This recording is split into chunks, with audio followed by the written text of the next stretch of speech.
Hey, everybody, I'm John Jennings with Roy Labs, and I'm here with my old friend Russ Long, great recording engineer from Nashville and a good friend and reviewer of pretty much every Royer product ever. And we're going to be talking some today about just engineering music and a few things in particular I wanted to ask Russ about. But Russ, thanks so much for being here today. Man, thanks for having me. This is really an honor. And as you know, I'm a huge Royer fan, so I can't think of anything I would more rather there to participate in than this. Awesome, thanks. You did the first 121 review for Pro Audio Review, I think you got the mics in 98, and I think your review was in early 99 or late 98, somewhere right around there. And um, I think, did we meet at AES in San Francisco or something in 98? Or Yeah, is that where we met? yeah, and I can't remember if we met after I'd already tried the mic, right? Or did we meet and then I got the mic after that? I think we sort of briefly met one of those, just flybys at the trade show thing, hey, that looks kind of cool. But then we met and we got to hang and talk a bit after you had reviewed the mic, after That's you right. had gotten the mics and then tried them and gotten to know them, and then wrote an outstanding review. I wish I had the magazine here. I've got it in storage. I've got that copy. So that's awesome. Yeah.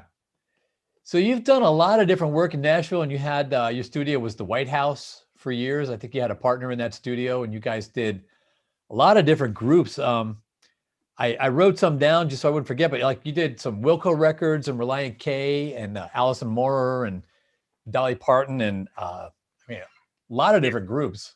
yeah, a lot of different stuff. It was a really great place for a while, and that was kind of a more of a commercial studio. It was on Music Row, 60th Avenue, and then at the same time, I had my little mix room overdub place called the Carport, Right. and I ended up, was simultaneously to do more of the tracking and stuff at the White House, and then do the overdubs and mix at the Carport.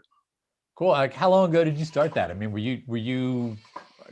the White House, or were you engineering records in the like 80s or 90s, or when did you get Nah, I think started? I started.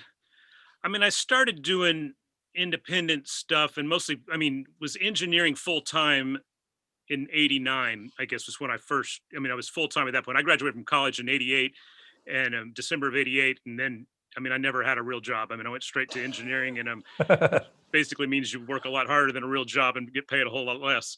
Yeah, But and you have a much better time though, yeah, I have way better time, but sometimes. no benefits and no insurance, but way better time, and well worth it. But Yeah. spent my first few years doing more kind of songwriter publishing demos than anything else, as well as a handful of kind of independent records and stuff. And I think it was '93 or '94 that I did my first label project, and then it started growing into more and more stuff, label stuff at that point. Cool. Cool. Well, there's one band I know that always pops up when you talk to people about your career because the songs were so huge.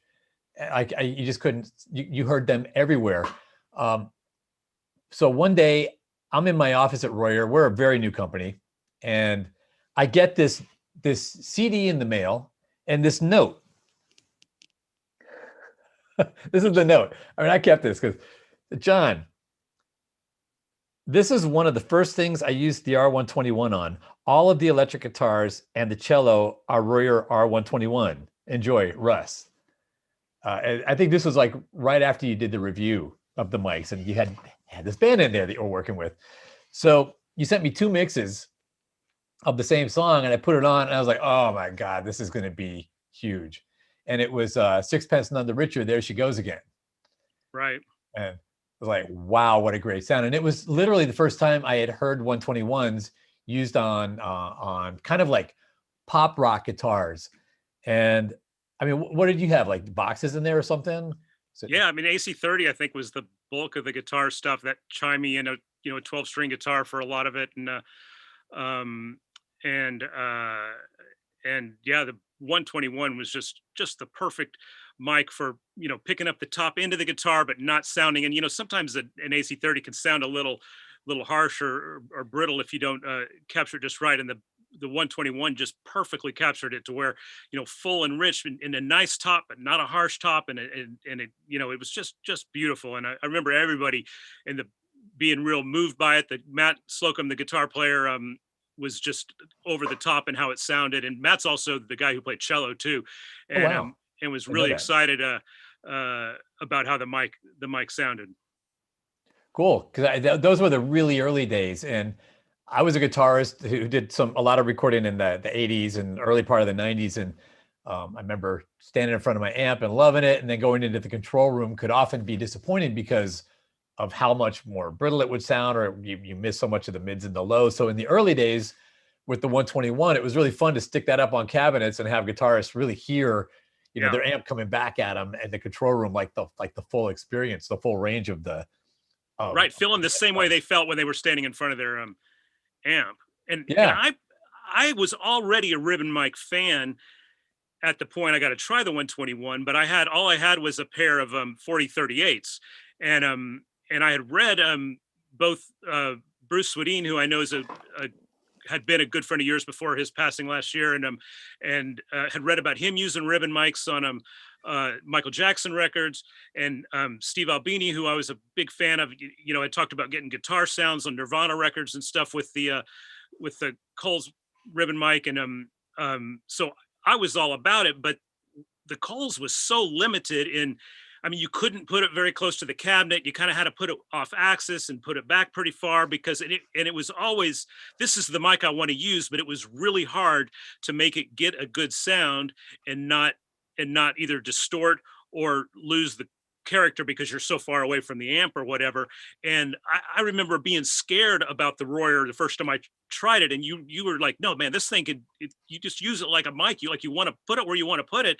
And I just couldn't believe it. It's like, man, all the positives that I had experienced with ribbon mics before, but none of the negatives. I mean, it could take the level, and you could use it for a lot of different sound sources and stuff, and it was just so exciting to me because, like I said, all the positives, none of the negatives. Wow, man.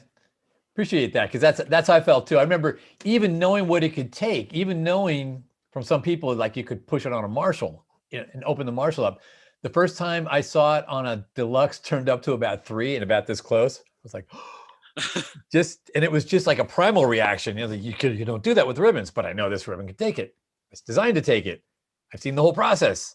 I'm, I'm one of the founders of the company. I know I've seen this thing go all the way through. It Right. still scared me to death, but it is really cool to be able to do that, to throw it in there, to get that very close guitar thing, that very intimate, tight thing. If you want, you can pulling it back sounds great too. I mean, I love the sound of a 121 or any decent ribbon back about 2-3 feet from an amp can really sound great. But if you want to get in there and get that immediate thing, it sounded so good on that Sixpence song.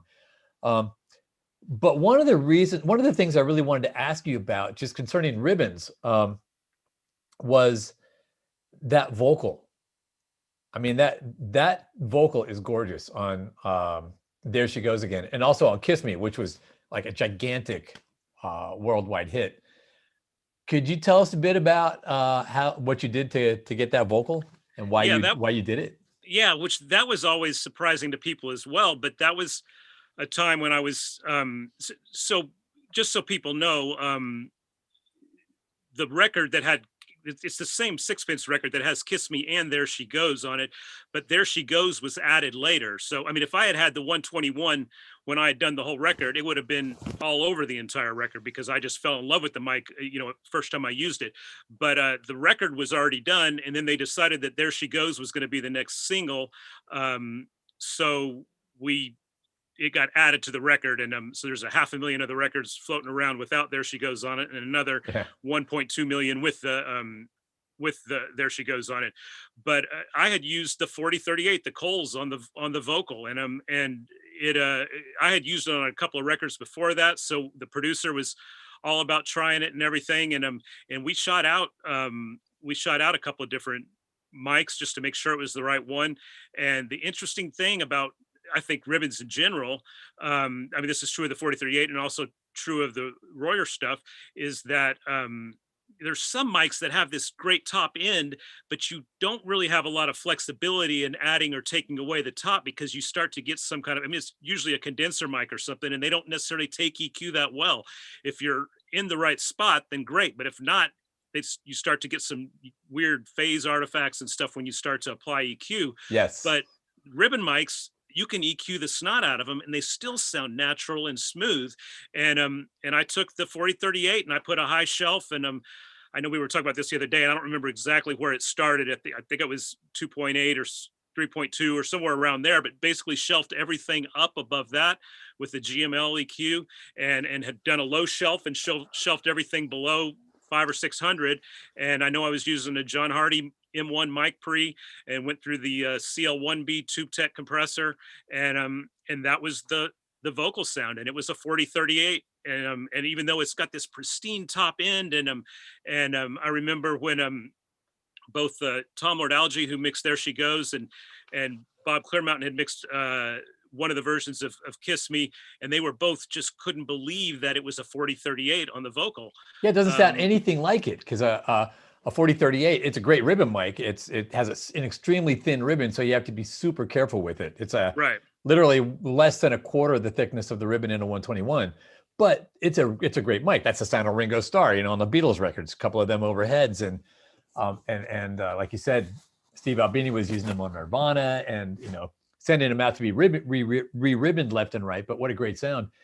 But they're fairly flat, and where'd all that beautiful top come from? It sounded like she was singing on the sweetest condenser in the world. How far did you push that shelf? Like how far up did you move? Man, I think it was 4.5. I mean, I'm sure it was 4.5 dB. I remember that because it was the mark right between the +3 and the 0.6, which is four. I mean, I've got my GML sitting right here. It was 4.5 dB push. Isn't that something all of us wish we could say? I got my GML sitting right here. Well, no, I mean, it's pretty awesome because it's the actual GML that was used on that song, so it's cool that it's still right here, Yeah. Want to trade a mic? I don't know. I'm going to hold on to the GML right now. Yeah, I think so. I would too. But so you shaped that vocal, and why don't we give it a listen? Oh, that sounds great. Cool. I'm going to just, so Royer has an audio video library, and we have a ton of different songs up here, a lot of different examples of different instruments. And this is one that I've loved having up there because, like Russ said, the guitars are all 121, and when the cello comes in, that's a 121. But it's this song is like a ribbon fest because the guitars are so prominent and the cello is so sweet, and that vocal is just the most beautiful part of the song, and that's on that 4038, fairly highly EQ'd, and but it sounds so beautiful. So let's check this out.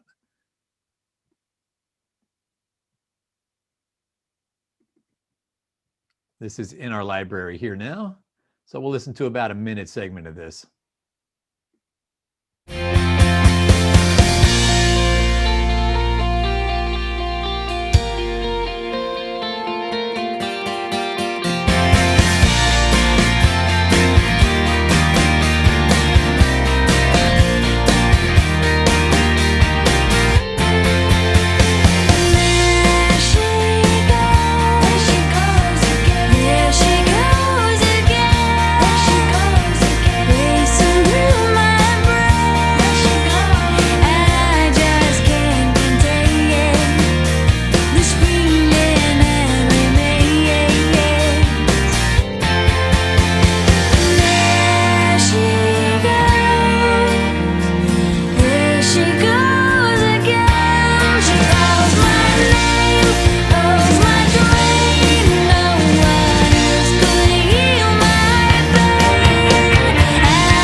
Man, that song just always makes you feel good. Yeah, it's I love it too. It's kind of like, I mean, it's very, very different, and I'm not comparing the Beatles to her, but it's kind of like Here Comes the Sun always gives me a lift, and this song always gives me a lift. It's just that great pop, boom, ta-ta, boom, kind of things going on the drums, and those really just great sounding guitars, and that just great vocal. I mean, so was she having problems on the condensers? Like, did you try any condensers? Was it sibling or something? Or no, we just did a shootout, and interesting enough, because the Sony C800G is a pretty bright mic, and we actually used that on a few of the songs on the album. The whole album's not the Coles. It's about, I can't remember for sure song by song, but I feel like it's 6 songs or 7 songs that were the Coles, and then there were 4 songs or something that were the Sony C800G. But we did a shootout on every song with 3 or 4 mics just to make sure we were choosing the right mic, and it was the Coles most of the time, and after that it was the Sony.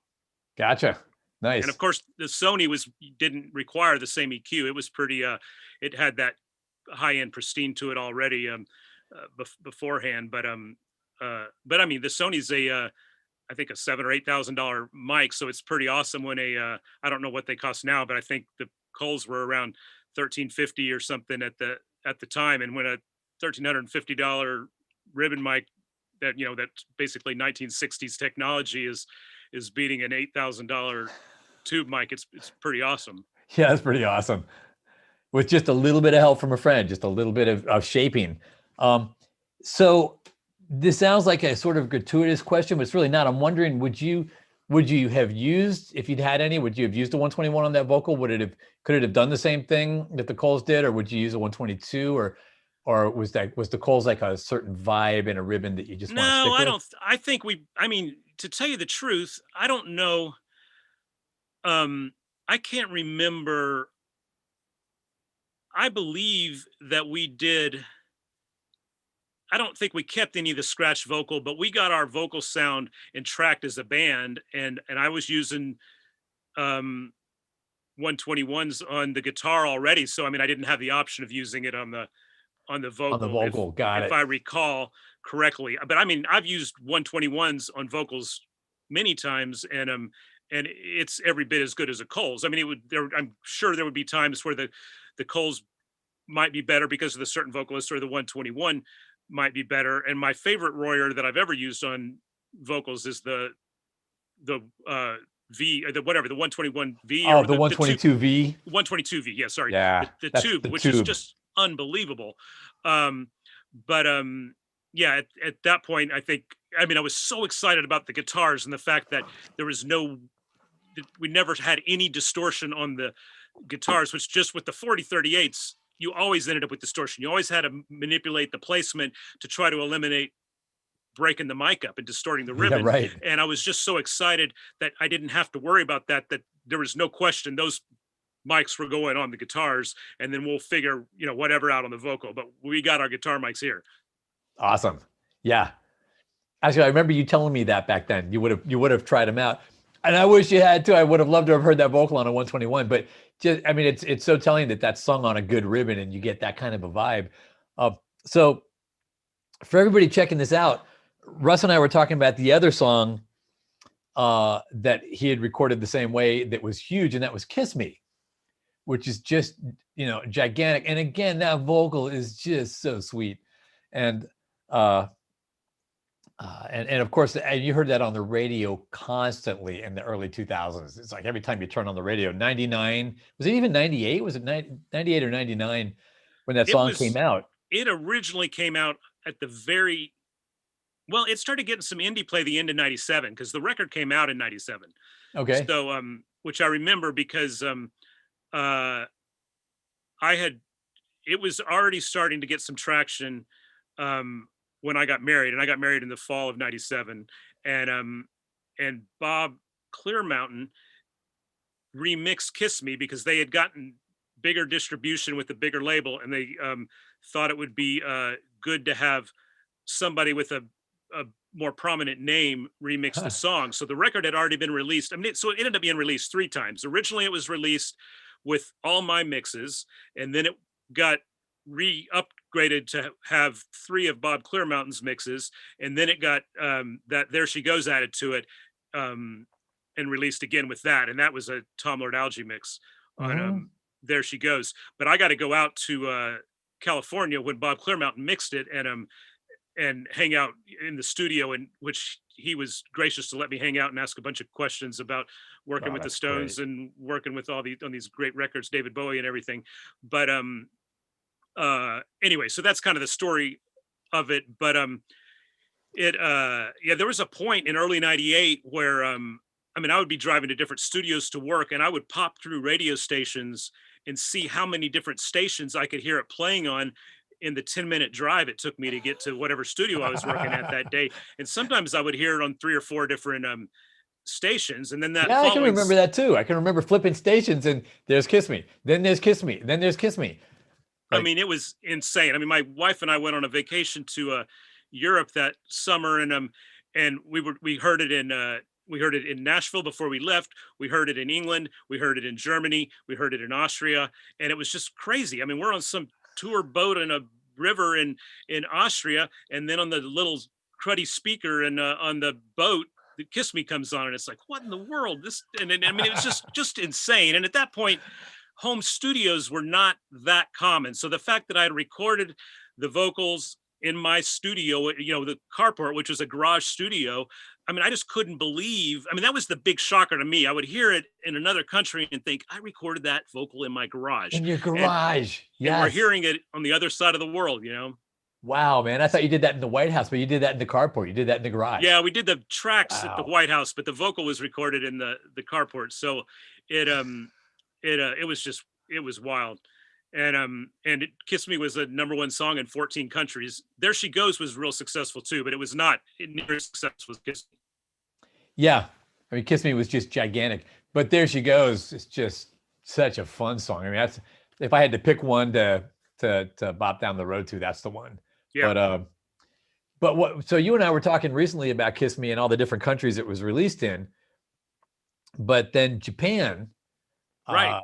which is a really important country, and I guess there was a request to do it in Japanese.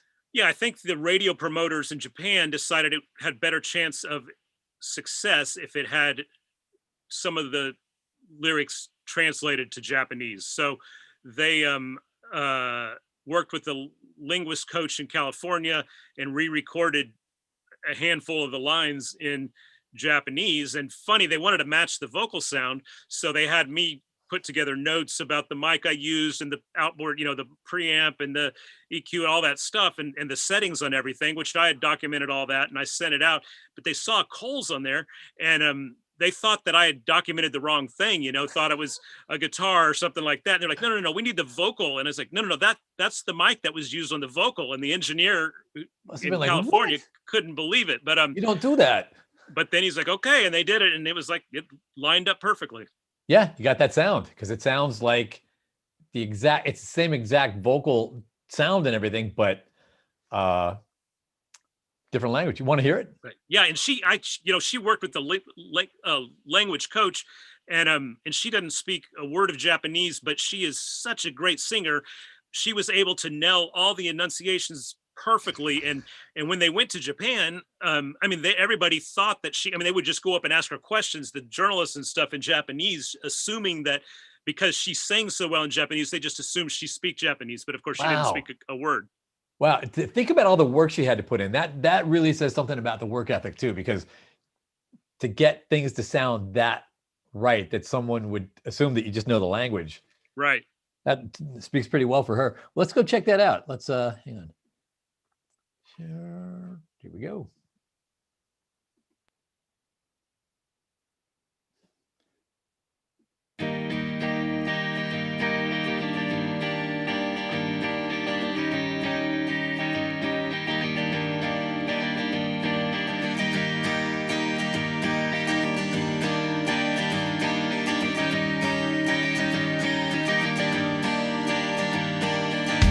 Kiss me 麦穂のほとりナイリー草の波今二人羽広げおめかしをして踊ろう Oh kiss me 淡い闇夜に lead me 月も待ってるよほらこら風が歌って星が踊り始めた So kiss me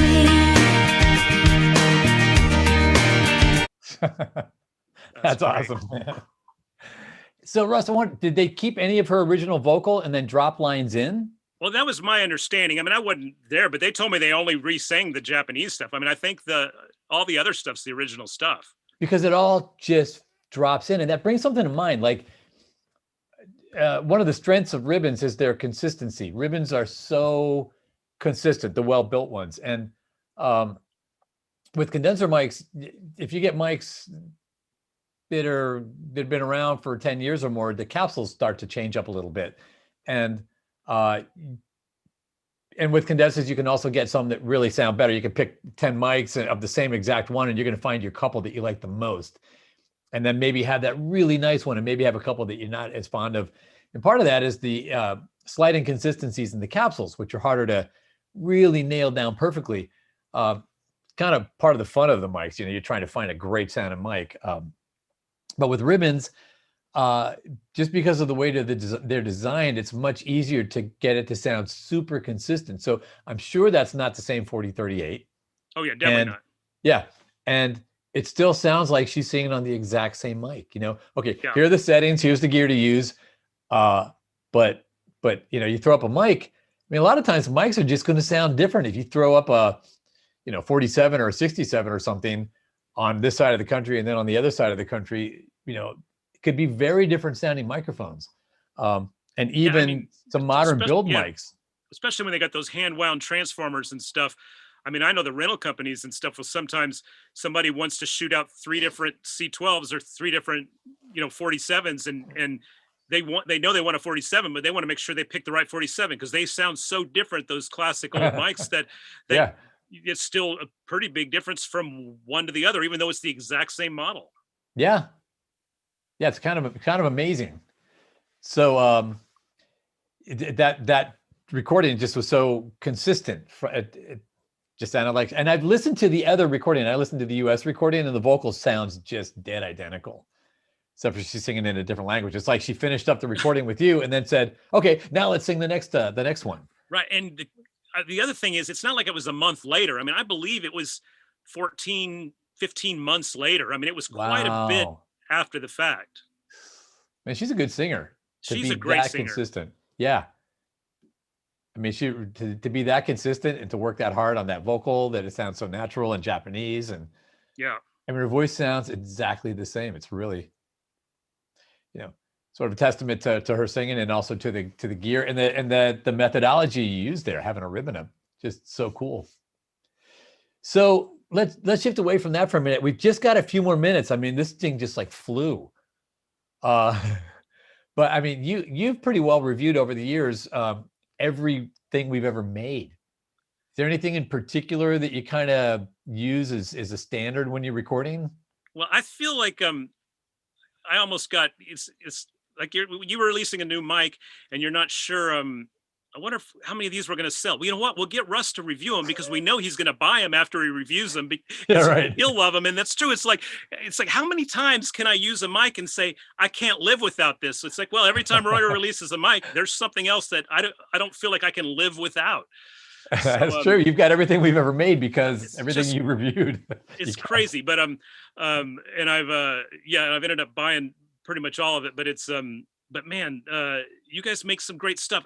It's the exciting thing to me is I was excited when you guys first came out and you released your first mics, and I got to visit the factory early on when it was in Rick's garage. And that's right, you were in the garage. You were back in the garage. Cool. Yeah, and it was just so inspiring. And you don't ever know what is going to happen with a company or where it's going to end up. But it's like, it's what 25 years later or whatever, or 20 22. Years later, 22 years later. And you're a classic American microphone company now. I mean, you've become one of these. I mean, a Royer 121 is a classic piece of gear. It's something that people look at as one of the pieces of, I mean, it's an LA2A or it's a C12 or it's or a Royer 121. I mean, you've become one of these classic gear manufacturers, which is just amazing to me and exciting. And to feel like, and before, I don't feel like I've seen many companies. I don't know if I've seen another company be introduced and also become a classic. I mean, I know all these classic companies, but they were companies that were already there before I started. But to see a company be a new company and me so many times talking about Royer and Phil and being the first one to tell them about it. No, they've never heard it, or pulling Wow. Royers up at a, string sections and putting them on. So many violinists and stuff had never seen one before I put one up, and then they ended up buying them. But now everybody knows it. It's like, oh yeah, that's the mic you use on a violin, or that's the mic you use on a cello. And it's become such a de facto mic. And it's been really, really exciting to me to see that through beginning to now, because Yeah. it's audio history being made. Oh man, thanks. I appreciate that. And I kind of I love looking back too, because here's that note that you sent in 98 or early 99, and it was with an accompanying CD, which was, you just burned it, of the song that became gigantic and sounded so good, but it was the first time I had heard pop guitars like that. That's awesome. And that's one thing. And I mean, I was so excited when you on the other sent me side. Guinness. Nice. When you sent me that card, I mean, a photo of it back in that may have been New Year's Eve or something. I mean, it was just a few weeks ago, and I had forgotten all about it. I remembered after seeing it, but it was so exciting to see that, and it also made me reminiscent of the time when we wrote more notes. I mean, now we send an email, which is quicker and you get it immediately, but so often, I mean, you're never going to come across an email that somebody sent you 20 years ago. Probably it's going to, even if you save it, it's going to be stuck on a hard drive somewhere. And it's really magic that that you got a note or whatever. It's funny. I got to tell you real quickly. Blackbird Academy is a great recording school here in Nashville. Yeah, really. And Mark Rubel runs it, and it really does a good job, man. And Mark sends I teach a Ribbons 101 class, and I teach it over there every few months, every 2 to 3 months. I'm teaching one, I think, in a couple of weeks, and every time I get a card in the mail later, and it's like some funky card, and on the inside everybody signed it, and I'm like, this is so, and I've got every one of them. I've kept every one, because it is really kind of special just to get a note. It's like, how cool is this? Yeah, it's something that Mark teaches his students too. It's like, write something, do that. It's kind of special. It makes you stand out, and it does. It's really cool. Yeah, I agree. Yeah.